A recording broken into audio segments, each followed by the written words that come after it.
감가상각비는 앞에 뭐 되게 기초적인 거 그런 건 설명 안 할 거예요. 알고 계시나요? 그래도 써머리 좀 보여줘.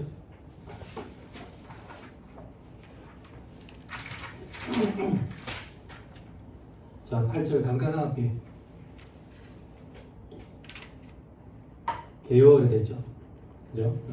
세법에는 지금 매기 한도액 상각 범위만 정해놓고 상각 범위액을 초과하는 범위 내에서 계상을 하든 안 하든 이거는 범위 내 선택사항이다. 그래서 결산 조정이었다.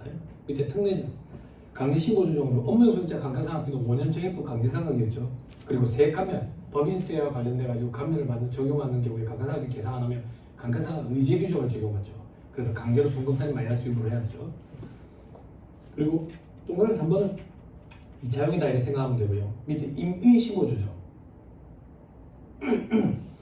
IFRS 도입법인의 경우 유형자산과 법에 정한 무형자산의 감가상각비. 그죠? 이거 시험이 잘 안 나온다고 그랬어요.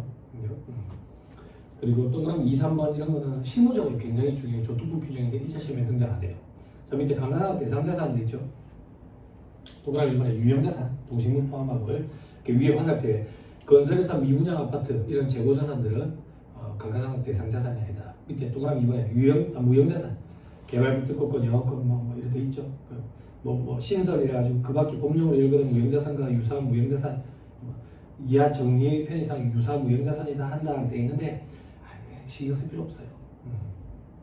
밑에 상각 대상자산에 포함한 걸 장기할부 조건으로 매입했대. 그러면 명목가액으로 평가했으면 명목가액 그 금액 전체가 감가상각 대상이고 현재가치평가했으면 현재가치평가한 그 금액이 감가상각 대상이 됐죠. 금융리스 자산은 리스 이용자의 상각자산이고 운용리스 자산은 리스 회사의 상각자산이고 여러분들 국제기준에 공부한 이제 사용권 자산 이런 걸 떠올리면 안 돼. 리스 기준서 2019년에 전면 개정됐지만 아직 세법은 그런 걸 받아들이고 있지 않다고 해요. 자, 다음 페이지 상각 대상 자산에 포함하지 않는 것도 있죠. 사업에 사용하지 않는 것, 취득 후 사용하지 않고 보관만 하고 있는 자산. 그리고 우리 시험에는 취득과 동시에 사업에 사용을 시작하였다 이런 식으로 단서가 많이 주어진다고. 바로 감가상 하면 된다 그 얘기야. 사용 중 철거해서 사용하지 않는 자산 이런 거예요. 다만 사용 중에 일시적인 조업 중단에 따른 유유 설비는 계속 감가상각을 해야 돼. 공사를 하고 있는데 여름에 장마철이 돼가지고 장마 기간 동안에 사용을 안 했다. 그래도 감가상각은 해야 된다 그 얘기야. 이런 게 일시적인 지금 유유 설비를 얘기하는 거지. 건설 중인 자산, 토지, 소화, 골동품 이런 건 감가상각 대상이 아니다. 물론 여러분들 회계시험을 공부할 때 토지와 관련돼 가지고 복구평가, 복구 충당 부채를 잡은 경우에 그거는 이제 상각을 하는데 그런 건 뭐 여러분 시험에 본 적도 없을 것 같고. 자, 밑에 박스에 개발비, 사용수익 기부자산, 주파수 요금, 공항시설 관리권, 항만시설 관리권, 그죠? 신고를 하면 20년 내에서 연 단위로, 무신고하면 개발비는 5년 내에서 균등액을 상각한다더라. 그죠? 사용수익 기부자산은 사용수익 기간이 있으면 그 기간 동안에 없으면 뭐 신고 내용수 이렇다더라. 주파수 요건 이런 것들도 사용 기간이 정해지니까 그런 거에 따라 가지고 밑에 유사 무형자산 이렇게 있는데 그냥 무신고하면 5년 동안에 균등액을 상각한다 그 정도만 갖고 들어가면 어떨까 싶어요. 밑에 별표시 1번에 개발비에 달려있는 거거든. 기업의 기준에 따른 개발비권을 충족한 경우에 감가상각 대상이 되는 개발비에 해당하며 이를 즉시 비용 계산한 경우는 그냥 즉시 상각 의제로 온다. 그러니까 회계 기준에 따라 가지고 개발비라는 무형자산 인식 요건을 갖췄대.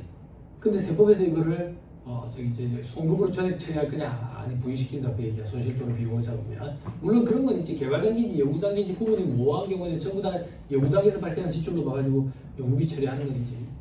자, 밑에 동그라미 2번에 연구비는 손비 처리해야 된다. 됐죠? 넘어가면 161페이지 시부인 계산 구조 있죠. 그죠? 상각 부인에 그러니까 상각 범위액이라고 표현하죠. 한도에 그거랑 회사 계산한 감가상각비 둘을 비교해가지고 한도 초과된 걸 상각 부인액이 발생했다. 한도에 미달한 걸 시부족액이 발생했다. 한도 초과했는지 한도 미달했는지 여부 판단하는 걸 시부인 계산을 행한다. 이렇게 표현하더라. 그죠? 그래서 한도 초과된 게 있으면 소금물산의 유보, 한도 미달하면 세부조정사항이 없는데 전기로부터 이월된 유보잔액이 있으면 유보잔액과 시부족액 범위 내에서 작은 금액을 소금산이 마이너스 유보로 추인했다. 유보잔액 추인할 때 처분시 추인도 있지만 시부족액이 발생했을 때도 추인했더라. 됐죠? 밑에 시부인 계산 단위는 개별 자산별로 시부인 계산한다. 그죠? 손익 계산 방법은 직접 상관분, 간접 상관분 뭐 선택 가능하다고 되어 있는데 여러분이 회계에서는 국제의 기준은 간접 상관법에 이해하도록 그렇게 예시문에 되어 있어요. 그러니까 상관 누계를 계산해야 되는 거예요. 넘어갑니다. 4-163페이지에 1단계 되어 있죠. 그냥 손익계산서뿐만 아니라 제조 원가 명세서에도 감가상각비가 계산이 되어 있고 정기우리 수정손실에 달려있는 경우도 있고 자산으로 계산된 것도 있고 지시상각 의제도 있다더라. 정기우리 수정손실 되어 있죠. 그죠? 본사 건물분 상각비 뭐 어쩌고 되어 있죠. 요거부터 볼까? 정기우리 수정손실을 그죠? 단기 비용 처리한 경우에는 즉시 단기에 계산한 상각비로 보죠. 감가상각비. 근데 이거는 만약에 정기 6월 미처분이 이익잉여금으로 달아났으면 차변에 있으면 소금살인 기타 하고 대변에 있으면 입금살인 기타 하고 그리고 감가상각비 여부를 판단을 해야 되죠. 그죠? 그래서 밑에 경우 2번을 보니까 차변에 달아났네. 그럼 소금살인 기타 하고 단기에 계산한 감가상각비로 보면 됐죠. 그죠? 그래야 시부인 계산을 행하는데 만약에 이게 제조업가를 구성하고 있다더라. 그래도 시부인 계산 대상이 들어가는 건 똑같다. 그런데 만약에 이 감가상각비가 제품이나 매출원가에 들어가 있다더라. 매출원가에 들어가 있으면 단기에 계산한 감가상각비로 보면 되는데 제조원가에 들어가 있으면 소금살이 소금물살이 제품 유보하고 감가상각비를 이거 계산을 한다. 됐죠? 자, 그리고 그럼 결론적으로 송금산입 기타하고 송금산입 66호를 하니까 40원만큼만 송금산입 돼가지고 단기에 감가상각비 바로 보는 게 매출원가에 들어간다. 매출원가에 들어간 거래. 근데 감가상각비로 보는 거는 100원 전체야. 100원 전체. 다 했던 거라서 이 정도만 보고 넘어가도 되지 않겠나 싶어요. 바로 이번에 직시상각 의제. 취득가액 또는 자본적 지출, 즉 모두 다 자산원가에 계상해야 될 금액들이지. 이걸 회사가 비용 처리한 경우에는 송금물산입 유보가 아니라 단기에 즉시 다 상각한 걸로 봐가지고 시분 계산을 하겠다 그 얘기지.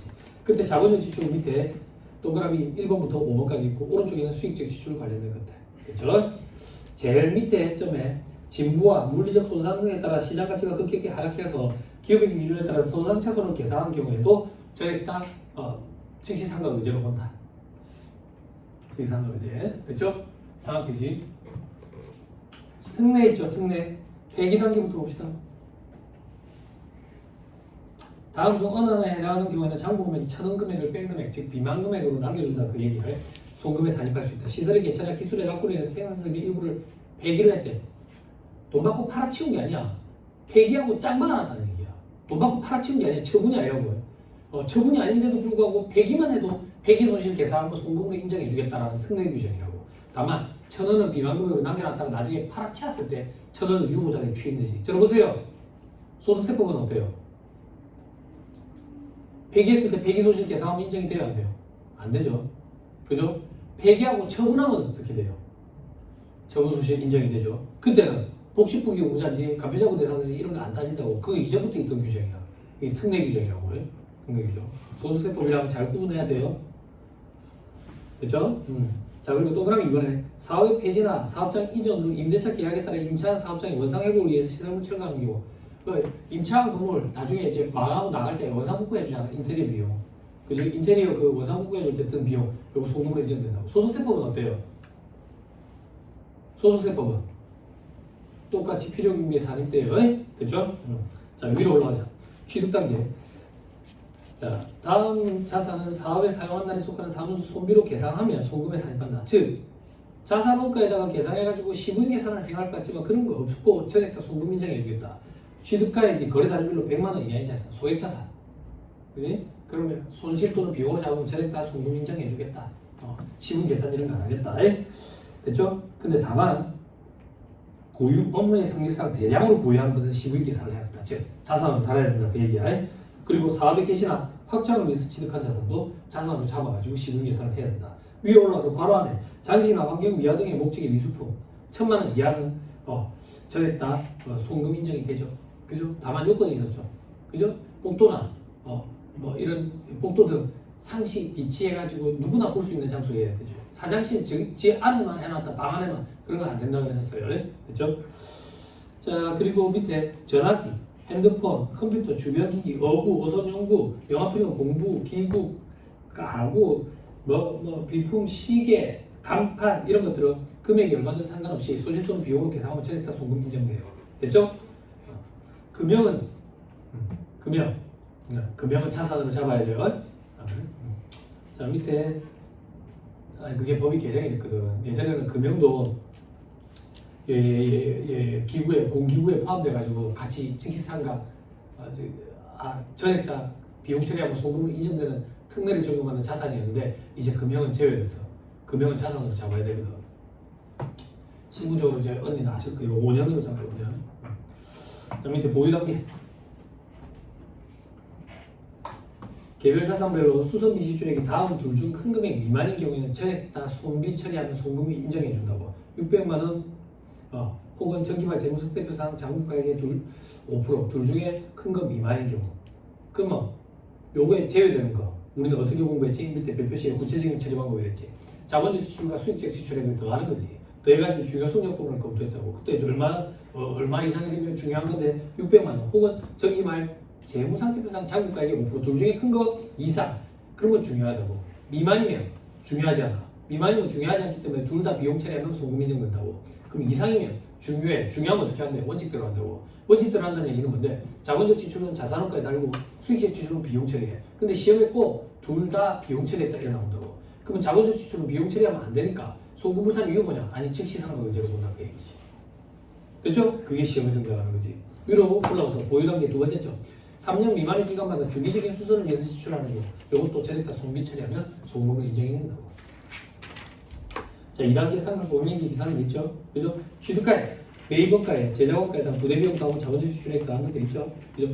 고가매입 했을 때는 특수관계자로부터 고가매입 했을 때 부당이익 계산부인 적용 맞죠. 그럼 송금산이 마이너스 요구니까 시가를 가지고 해야 되죠.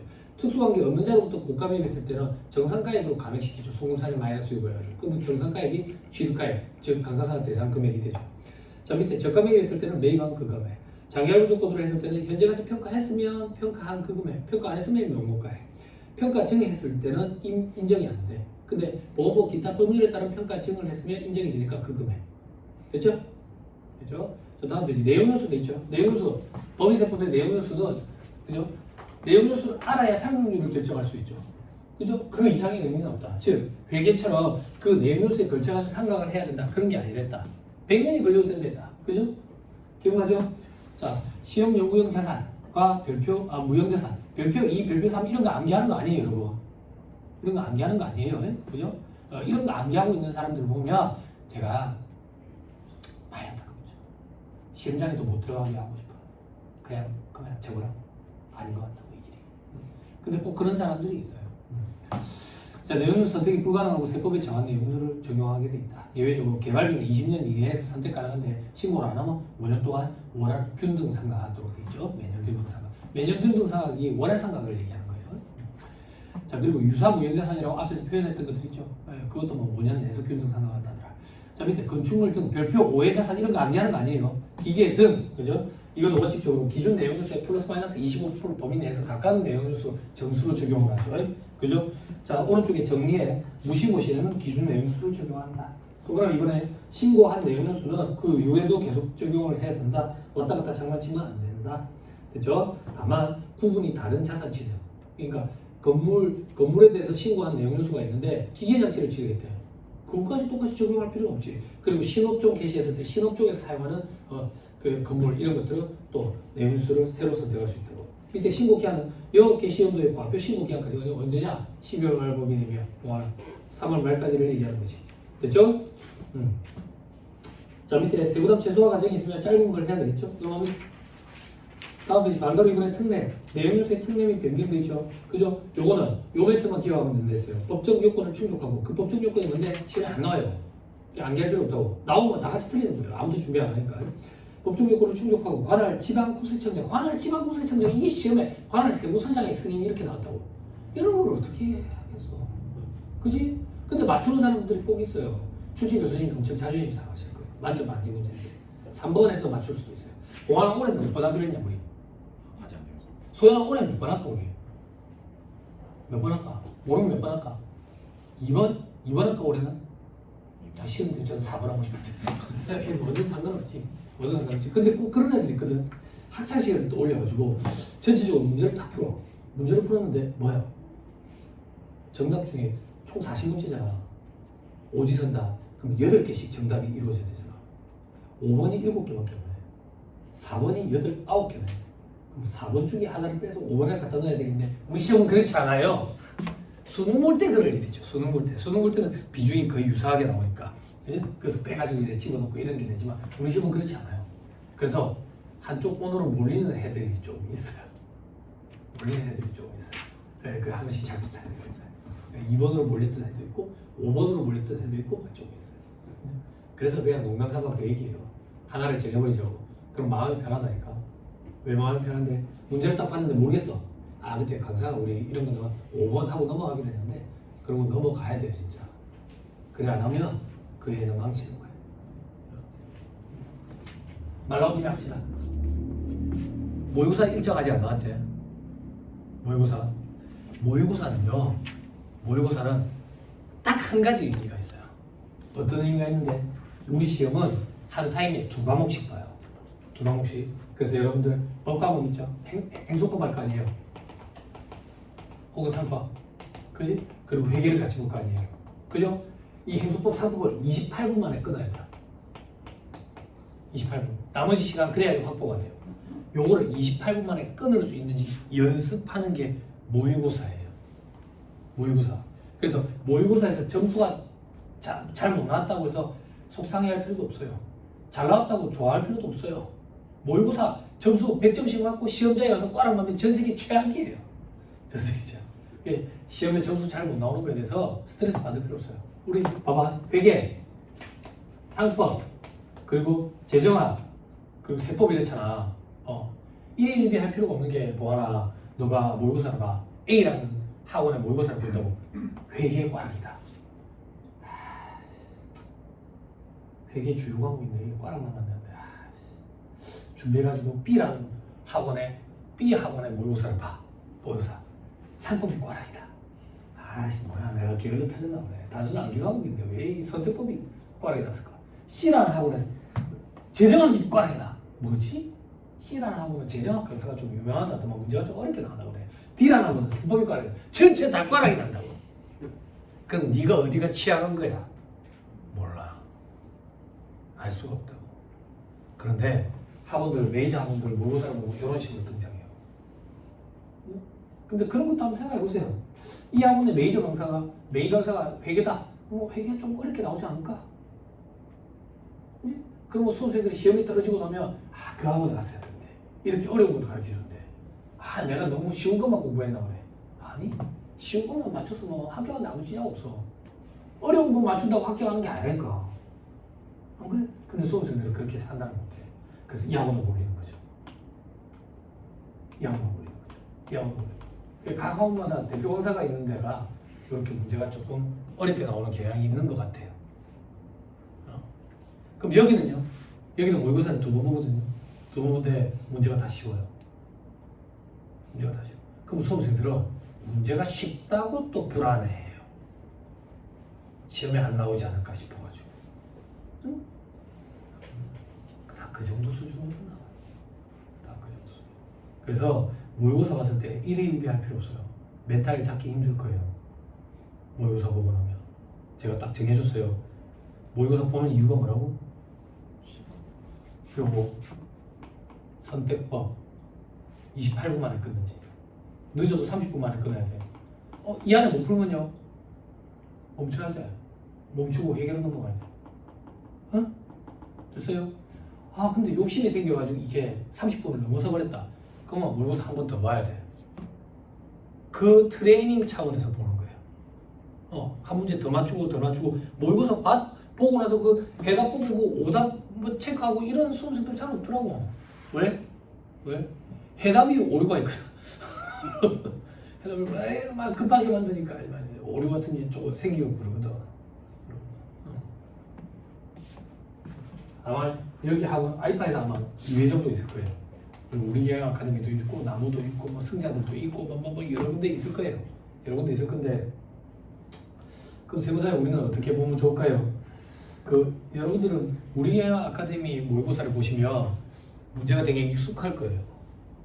점수가 잘 나오고 적게 나오고를 떠나가지고 문제가 되게 익숙하다고. 그 익숙하다는 의미가 뭐냐면 제가 여기 원가에게 재무에게 세법까지 강의하면서 우리 경영 아카데미에 계시는 강사진들 책으로 다 바꿔놨다고. 그래서 문제도 그분들 책으로 여러분들이 공부를 했기 때문에 자료를 던져주는 그런 형태가 이미 익숙해. 가령 예를 들면 제가 학원에 모의고사 오늘 모의고사 볼 거거든. 모의고사에 제가 글자 폰트 혹은 글씨체를 바꿔버리잖아. 글씨체를 바꿔버리면 여러분들 어버버해. 어색해가지고. 그래서 각 학원의 강사들마다 문제를 던져주는 방식과 순서의 스타일의 차이가 좀 있거든. 스타일의 차이가 좀 있기 때문에 혹시나 그런 게 불안하신 분들은 타학원의 모의고사도 한 번 정도는 봐보시고 어떻게 보면 되는데 인터넷으로 사면 되잖아. 모여가지고 봐야 의미가 있지 않나요? 여기서 모여가 볼 거 아니야. 긴장감 좀 느끼면서. 인터넷으로 사면 한 3,000원 하나? 3,000원 정도. 그래가지고 시끄러운 데 가서 한번 봐봐. 시끄러운 데 가서. 1차 시험장 엄청 시끄럽거든. 엄청 시끄러운 데 가서. 어디가 시끄러운데 어디가 좀 시끄럽겠냐? 카페 시끄럽냐? 우리 집이 제일 시끄러운데. 우리 집 조카들 둘이까지 와가지고 애 넷을 거의 한 달 동안 듣고 있었더니 와 고막이 나갈 것 같아. 귀가 찢어지는 느낌. 귀가 찢어질 것 같아. 이런 느낌. 시끄러운 데서 한번 봐봐요. 그리고 여기 학원에서 모의고사 한번 볼 때는 꼭 여기 와서 보고. 사람 몇 명 되지는 않지만 은근히 긴장감이 들거든요. 긴장감을 좀 느껴보는 차원에서. 모의고사 보고 나면 제가 이래 얘기할 거예요. 됐어? 계획대로 됐어? 예. 28분 만에 끝났는데요. 그럼 됐어. 더 볼 필요 없어. 여태까지 보던 책 계속 봐. 이거 실패했는데요. 왜? 35분 걸렸는데요. 그럼 한 번만 더 봐. 30분 안에 그럴 수 있도록. 제가 그렇게 얘기해요. 그렇게 얘기하지. 야, 7문제 맞췄어? 껌 있는데 그거 못 맞췄냐? 그런 소리 안 해요. 그런 소리 안 해요. 다 의미 없어요. 시험에 절대 나오지 않은 문제들이에요. 절대 나오지 않는 문제들이에요. 여태까지 했던 거 꾸준히 잘 해가면 돼요. 맞죠? 멘탈 흔들리지 마세요. 요때 사람들 미친다고. 이 학원에 갔더니 요게 꽈락이 나고 저 학원에 갔더니 요게 꽈락이 나고 내가 도대체 어디가 부족한 거지? 다 부족하지 뭐야. 그래가지고 뭘 공부해야 될지 모르는 거야. 멘탈이 나와가지고. 해마다 그래. 해마다. 근데 학원은 여러분들이 합격을 돕는 데라기보다는 장사하는 데잖아. 그치? 여러분들이 떨어지면 우수 고객이 된다고. 뭐 다시 유치해야 될 거 아니야. 그런 거 한번 생각해봐.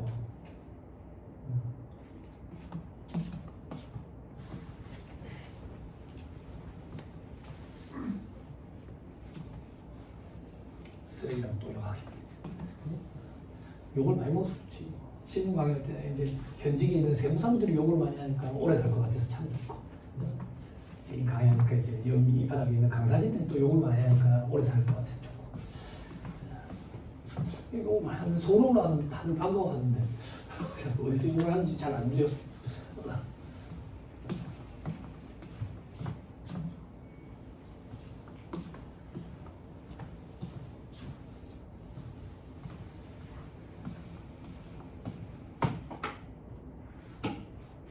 텔레비 봅니까? 텔레비 보면 안 되지. 안 되지, 그지? 이제 시대 상황이 달라져가지고 요즘 드라마 뭐 재밌어요? 이런 소리 못 하겠네. 유튜브 보냐? 안 돼, 안 돼. 알았지? 유튜브 보면 안 돼. 너는 뭐 봐? 유튜브 볼 때 뭐 봐? 나 개인적으로 궁금해서 그래. 우리 와이프도 지금도 먹방인가 그걸 봐. 나는 그 남이 먹는 소리가 되게 지저분하거든. 근데 그게 되게 쾌감을 느끼는지 소리를 크게 해서 보는데 원래 그걸 지저분하게 생각하는데 소리까지 크게 해놓고 보니까 소름 막 닭살이 막 돋아. 이런 소리가 되게 더럽게 느껴져. 안 그래? 난 그게 되게 싫어. 너도 먹방 뭐야? 그럼 뭐 보는데? 다큐? 동물의 왕국 이런 거 좋아해? 진짜? 그래? 그래. 소연이 너는 뭐 보는데? 오? 옷을 본다는 거는 무슨 의미야? 광고? 그럼 뭐? 옷에 관한가? 아니 내가 개인적으로 궁금해서 그래. 요즘 애들 무조건 유튜브 본다는데 유튜브 뭐 보는지 궁금해서. 유튜브 보니까 공짜로 그 드라마 다시 보기를 본다는 얘기인가? 막 궁금한 거야. 누가 이 헤드폰을 가지고 텔레비에다가 이렇게 해가지고 찍고 있을 거 아니야. 극장에 가지고 막 이렇게 찍듯이. 그런 건 아니지 요즘에 볼 때. 옷 광고 이런 걸 보는 거야. 동대문 시장 상인들이 막 옷 이런 거 이래가지고 예전에 인터넷 판매 이거 시작했을 때 동대문 시장 상인들끼리 모여가지고 자기들끼리 막 영상을 찍어서 올리고 그랬잖아. 아니면 뒤처지니까 안 오니까 시장에. 넌 뭐 보냐? 축구? 축구를 유튜브로 본다고? 저기 저 채널에 안 보고? 아 하이라이트 보려고. 아 그 하이라이트가 안 나오더라. 네이버에. 그게 그 자기들끼리 그 판권 때문에 그런 거야? 아 그래서 그래? 축구 경기가 끝났어. 하이라이트만 보고 싶은데 하이라이트가 안 나와. 안 나와. 그래서 누가 막 유튜브 뭐 유튜버들이 한 거 보니까 저거들 막 전술을 분석하고 있더라고. 전술 분석하는 건 듣고 싶지 않아. 골 넣는 거만 보고 싶지. 아 그런 거 보려고 유튜브 들어가는구나. 결제해서 봐? 그래? 너 결제해서 봐? 너 결제해서 봐? 결제해서 봐. 내가 좀 앞섰네. 야 결제해서 봐야지. 프리미엄 봐야 되는 거 아니야? 프리미엄 보고 채널이 좀 많아질 줄 알았다. 그런 건 전혀 없지. 아 근데 광고가 안 나오니까 엄청 쾌적하게 느껴진다 진짜. 광고가 안 나오니까 애들도 짜증을 안 내. 아빠 자꾸 광고 나와. 그거 해가지고 이제 접속시켜주니까 애들 좋아하더라고. 그래서 계속 보자고. 자, 방가로 이번에 내용뉴스 특례돼 있죠, 그죠? 관할 지방 국세청장의 승인을 받는 경우, 요게 시험에 등장했다고. 예, 여러분들은 요 정도만 기준 내용뉴스의 50%를 가감 플러스 마이너스 50% 그런 것들이 있다 하더라. 법정 요건을 충족하면 내용뉴스 이렇게 수정할 수 있는 경우가 있더라. 그 밑에 특례 2번, 요거는 계산 문제로도 등장한 적이 있어요. 중고자산을 취득한다고. 그럼 쓰던 걸 취득했으니까 내 원래 기준 내용에서 적용하는 것보다 좀 단축시키는 게 안 낫겠냐 이거야. 그래서 그런 경우에는 사업자로부터 취득을 해야 되고 경과 연수라는 얘기는 내가 사업자나 중고로 원래 쓰던 법인이 있을 거 아니야. 그 자산을 원래 소유한 법인이 몇 년을 썼냐 이거야. 그 연수가 취득하는 내 입장에서 기준 내용수의 반 이상 경과했느냐. 그렇게 경과했으면 내가 내용수를 수정할 수 있어. 어떻게? 마이너스 50% 곱하. 그러니까 반절이지. 근데 여기서 소수점은 또 버림이라고.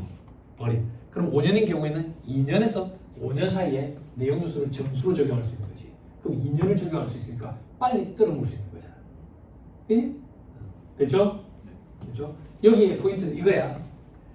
내 입장에서 기준 내용수의 반 이상이었어야 돼. 됐어요? 됐나요? 만약에 저 사람 입장에서는 기준 내용수가 10년이었는데 3년 썼대. 내 입장에서 기준 내용수가 5년이야. 5년. 내용수가 5년. 그래서 3년 썼으면 반이 넘었어. 그런 경우에 내가 특례를 적용받을 수 있는 거야. 무슨 말인지 이해했죠? 네? 다음 페이지 1.3에 잔존가액 돼 있죠? 잔존가액 0이에요. 다만 정률법을 적용하는 경우에 0으로 하면 상각률을 계산을 못하니까 취득가액이 5%라고 얘기해놓고 취득가액이 5%는 마지막 연도에 상각 범위에다가 포함시켜버리지. 밑에 별표시에. 그죠? 자, 비만가액은 1,000원. 자, 밑에 자산별 감가상 방법이 변경돼 있죠. 자, 건축물, 일반 무형자산은 정액법. 그죠? 그리고 맨 밑에 위외 유형자산은 정액법, 정률법 중에 선택 가능한데 무신고하면 정률법. 나머지는 광업권이라는 표현이 들어갔으니까 생산자는 비례법이 선택권으로 들어가고 선택 안 하면 생산자는 비례법. 그렇죠? 넘어가면 강사 방법의 변경 가려운 사유가 있다더라. 변경 신청 기한은 4년 종료일까지 신청한다. 종료일 이전 3개월이라면 틀린 소리야. 과거에는 맞는 소리였거든. 법이 개정이 됐어. 그래서 과거에는 재고조사 평가 방법의 변경, 강사 방법의 변경이 시험에 말문제 보기를 같이 구성했다고. 왜? 변경 신청 기한이 4년 종료일 이전 3개월이었거든. 그런데 강사 방법의 변경만 개정이 일어났어. 종료일까지로. 그래서 이제 엇박자가 난 거야. 그래서 계속 시험에 잘 등장하는 비교하는 형태로. 그래서 밑에 정리해놨어. 정리 보면 강사 방법의 변경은 승인도 필요해. 재고상각 평가방법의 변경은 신고만 하면 되고. 됐죠? 사유도 충족해야 되고 이런 사유 필요 없고.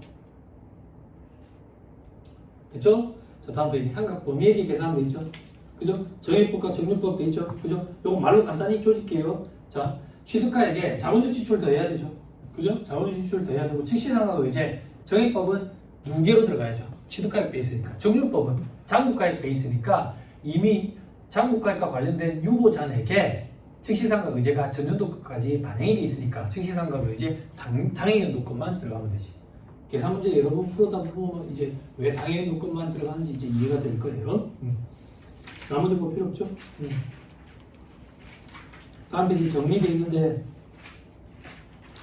저희 당나라에서 오신 분들 세법 원래 책 뭘로 보셨어요? 아, 이걸로 보고 있어요. 혹시나 4-172페이지 맨 밑에 있는 그 이제 강혜대 회계사님 왔고 있죠? 그죠? 편하신 대로 하시면 돼요. 갑자기 시험 임박해가지고 와꾸를 바꾸는 거는 그 책을 바꾸는 거. 책을 바꾼다는 얘기는 강사를 갈아타는 거. 자살의 얘기는 마찬가지거든. 그 정도로 그 중대한 변경이거든. 중대한 변경. 우리는 어떻게 하기로 했냐면요. 우리는 이 와꾸대로 안 하기로 했어요. 와꾸대로 안 하고 그냥 산식으로 해가지고 하기로 했어요. 와꾸 암기하는 게 좀 힘들다고. 여러분들이 의견을 준 게 아니라 제 개인적인 의견으로 그렇게 강압적으로 그렇게 정했어요. 와꾸로 하시는 게 편하시면 그렇게 하셔도 돼요. 상관없어요. 상관없어요. 이철재 회계사님 객관식 세법 책에는 산식으로도 풀이가 있고 와꾸로도 풀이가 있고 풀이가 두 가지 형태로 되어 있으니까 두 가지 형태 다 보시는 데는 크게 무리가 없을 거예요. 알았지? 뭐하나? 산식이다. 자, 다음 페이지 맨 밑에 생산량 비례법이 시험에 안 나오고요. 넘어갑니다. 자, 4-175페이지 특별한 경우 상각 범위에 있죠. 신규 자산 취득하면 월할 계산해야죠. 그죠? 당연히. 자, 근데 사용월수 사업에 사용한 날 단기 말에 월수 돼 있는데 그 옆에 괄호네. 초일 산입하되 1개월 미만은 1개월로 한다 돼 있죠. 그죠? 처음 시작하는 달이 한 달이 안 되면 한 달로 보는 거예요. 그죠? 마지막 달이 한 달이 안 되면 없는 걸로 보는 거예요. 그죠? 그죠? 그런데 뭐 주의해야 되는데 우리 초일 산입, 말일 불산입, 초일 불산입, 말일 산입 뭐 민법에서 온 규정인데 어쨌든 간에 둘 중에 하루만 빼면 되거든. 일할 계산할 때. 다른 얘기하고 있어 지금. 일할 계산할 때. 근데 간주임대로 계산할 때는 꼭 초일도 산입해야 되고 말일도 산입해야 되고 그거 좀 주의해야 된다 그랬죠? 그죠? 근데 우리 앞에서 문제 풀다 보니까 출제 교수님이 하루는 빼고 계산하신 출제 교수님이 계셨죠. 그죠? 아직도 그런 견해가 존재하긴 하는 거야. 거기다 대고 막 태클을 걸어가지고 문제 내. 교수님 이렇게 하면 안 되잖아요. 교수님 보지 않아요. 아마 폐기 처리할 거예요. 세절시켜버릴 거예요. 네, 그런 거 신경 쓰지 말고 문제에 만약에 단서가 주어지면 그냥 그렇게 하면 돼요. 그냥 이렇게 생각하면 돼요. 소수점 둘째 자리 이하는 버리라 하더라. 그런 거랑 똑같은 단서구나 이렇게. 그죠? 그리고 평가 손실은 재고자산 평가 손실은 매출원가에 계산하라는구나. 이렇게 주어진 대로만 그냥 하면 돼요. 하면 돼요. 저처럼 합격할 때까지는 입도 뻥끗 안 하고 합격하고 나서 쓰레기 같은 문제 이렇게. 그때는 어떻게 못하니까. 됐습니다. 사업연도가 1년 미만인 경우 정상적인 사업연도가 1년 미만인 경우 환산시 해야 되죠. 사업연도가 6개월치래.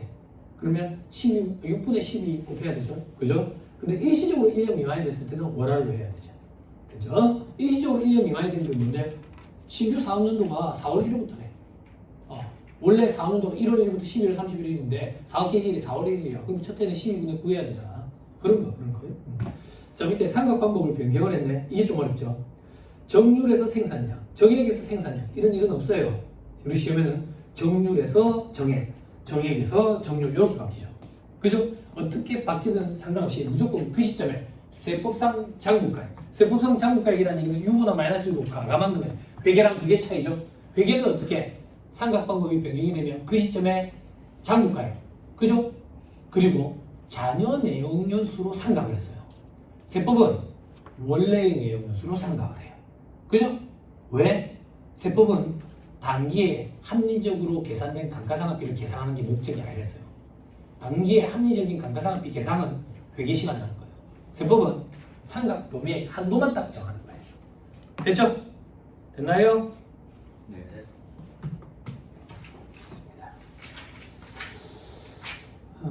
다음 페이지 세부사항도 있죠? 여기 1차 시험에 내려왔다 그랬어요. 정액에서 정률로 바뀐다. 정액에서 정률로 바뀌니까 첫 해에 감가상각비 좀 적게 계산한 걸 추가로 계산하면서 작년도 감가상각비니까 이걸 미처분 이익인정에다가 달아버린 거지. 줄여버리면서. 이런 경우에 세법의 입장은 단기에 계산한 감가상각비를 보니까 송금산입 기타하고 시분 계산에다가 집어넣어야 돼. 오른쪽에 정률에서 정액으로 바뀌면 너무 첫해 감가상각을 많이 했으니까 요걸 줄이는 세무수정을 하나, 줄이는 분계를 끄는 거라 회사가. 어떻게 감가상각 무계획을 줄이면서 정기의 감가상각비니까 미처분 2월 이익인정을 증가시켜버리는 거지. 이 경우에는 감가상각 무계획이 차변에 미처분 이익인정이 대변에 있으니까 입금산입 기타를 하고 감가상각 무계획 줄인 만큼 장부금액을 이미 평가 증가한 걸로 보고 송금산입 마이너스 유보를 하는 거지. 됐나요? 됐죠? 여기 조금 어려운 거지만 이미 다 강의를 하긴 했죠. 4-177페이지 상각 부인에게 송금 유인 추영. 이건 제목만 보고 갑시다. 시인 부족이 발생했을 때 법에 의한 평가 정시. 법에 의한 평가 정시, 평가 이익과 상각 부인의 잔액 둘 중에 작은 걸 추인한다 했어요. 그죠? 상각 부인의 잔액을 전액 다 추인하게 되면 법에 의한 평가증까지 인정하게 됩니다.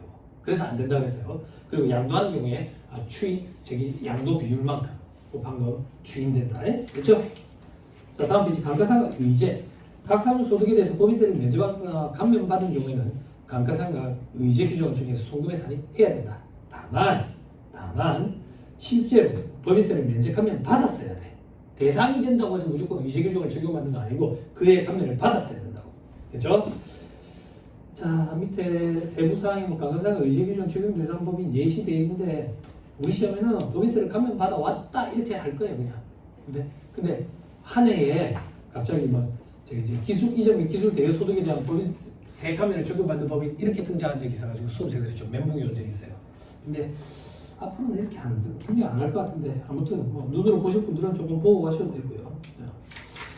자, 그리고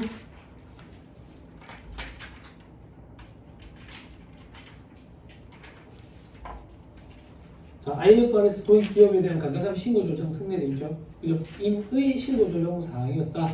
한국주택구제역의 기준 도입 법인이 보유한 감가상각 자산 중에 유형자산과 법에 정한 무형자산. 됐죠? 됐죠? 밑에 세부적인 내용 안 보기로 했었어요. 우리 기억나요? 그죠? 안 갖고 가기로 했다. 위에 말문제 보기 정도만 구성하도록 준비하는 목적으로 하기로 했다. 자, 4-184페이지 2차 실험 보시면 됩니다. 또 다 봤다. 시간이 요즘 뛰니까 잠깐 끊었다가 좀 보고 합시다.